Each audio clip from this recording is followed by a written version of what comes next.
Kepala Penasihat Ekonomi Presiden Rusia Vladimir Putin, Dr. Andrei Ilarionov, memberikan kisi-kisi cara mengakhiri perang di Ukraina yang bisa dilakukan negara-negara Barat.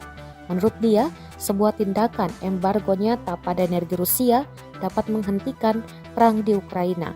Ilarionov mengatakan Rusia tidak menganggap serius ancaman negara lain untuk mengurangi penggunaan energi mereka. Meskipun berusaha mengurangi ketergantungannya pada sumber-sumber Rusia, Eropa nyatanya terus membeli minyak dan gas. Tahun lalu, melonjaknya harga berarti pendapatan minyak dan gas menyumbang 36% dari pengeluaran pemerintah Rusia. Sebagian besar pendapatan itu berasal dari Uni Eropa yang mengimpor sekitar 40% gasnya dan 27% minyaknya dari Rusia.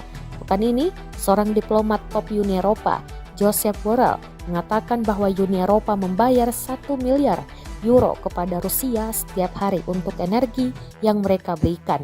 Sementara perdagangan minyak dan gas terus berlanjut selama konflik, sanksi yang meluas telah membuat banyak kegiatan ekonomi lainnya di Rusia terhenti. Banyak perusahaan asing menarik diri dan ekspor terganggu. Sebuah survei baru-baru ini oleh Bank Sentral Rusia sendiri pun memperkirakan ekonomi akan menyusut 8% tahun ini. Sementara Institut Keuangan Internasional mengatakan itu bisa turun sebanyak 15%. Dr. Ilarionov menyarankan bahwa Presiden Putin siap untuk menanggung pukulan ekonomi yang menunjukkan di mana letak prioritasnya.